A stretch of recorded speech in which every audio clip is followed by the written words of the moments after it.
Turkey has been called a frenemy of the U.S., at times friendly and at times hostile.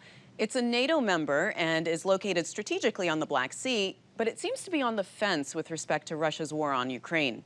Ryan Brobst is a research analyst at the Foundation for Defense of Democracies. Ryan, welcome to the program. Thank you for having me. There are Turkish armed drones in Ukraine. Give us an idea of the numbers and the impact they're having there. Right, so the primary Turkish contribution to the Ukrainian war effort has been the provision of the TB2 drones, and Ukraine had announced plans to purchase up to 36 TB2s before the conflict, and in the first week of the conflict, they received an additional resupply of TB2s from Turkey. And in recent weeks, Ukrainian planes have been flying from Turkey to Poland, meaning that they have likely gotten even more supplies.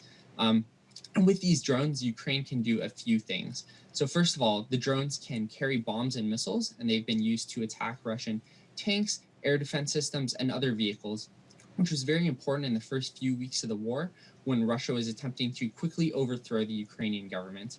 Ukraine can also use the drones to conduct reconnaissance to find the location of Russian forces and then call in artillery on those positions.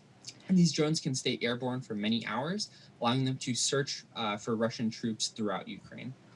And has Turkey signaled a willingness to send more weapons to Ukraine to support them more militarily?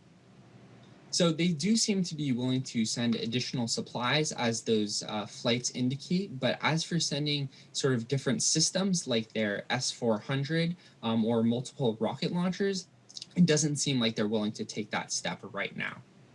So why do you say that Turkey has a delicate balancing act between NATO and Russia? I mean, it is a NATO member, so why should there even be an issue?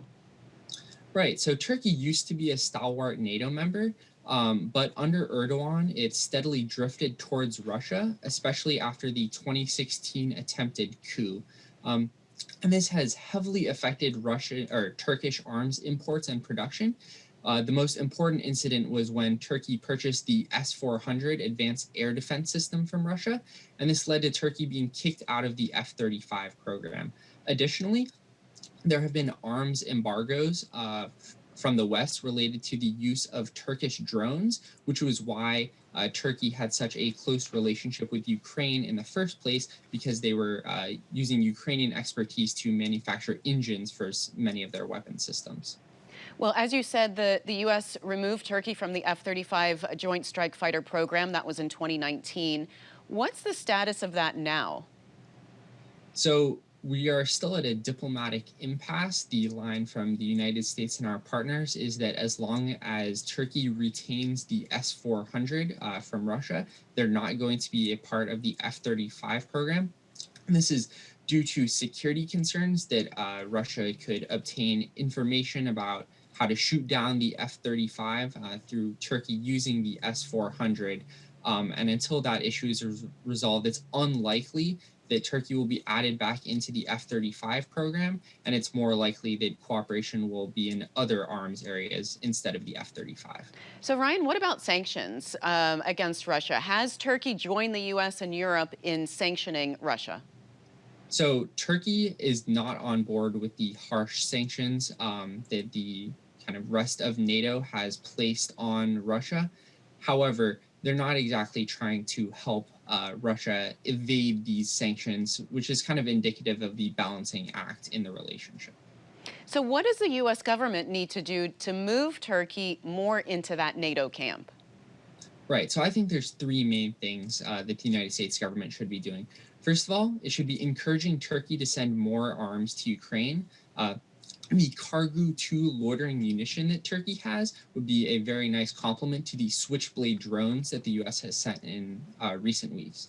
Second of all, the United States should use incentives and disincentives to discourage Turkey from deepening its defense cooperation with Russia and other NATO adversaries. And third, we should temper our expectations for a diplomatic breakthrough with Turkey. Relations may improve, but we should recognize that Turkey under Erdogan's leadership is not going to act like the United Kingdom or Canada, and it will continue to be a complicated relationship in the future, albeit one that is worth pursuing. And what are some concrete things Turkey can do to support Ukraine besides what you just said, which is sending more military equipment? So, providing intelligence about the locations of Russian ships in the Black Sea would be helpful to Ukraine. Also, continuing to send humanitarian aid would be very useful in helping the Ukrainian population recover from the effects of Russian attacks. And third, as we previously mentioned, being more stringent on sanctions could help increase the costs of the conflict for Russia and hopefully bring it to a close. And you just mentioned the Black Sea. Quickly, as we wrap up, what's the status of them blocking Russian warships from getting into the Black Sea? Right. So Turkey, in the first week of the conflict, blocked the Turkish straits to Russian ships. However, it also did so in a manner that blocked access to NATO ships, which drew some praise from Russia for doing that, which is another example of how, yes, Turkey is leaning more towards the NATO side recently, but it's still not all the way. All right, Ryan, appreciate you being on the program. Thanks very much. Thanks for having me. Thanks for watching. If you enjoyed the video, give it a thumbs up and subscribe to our channel so you don't miss out on any future Government Matters interviews.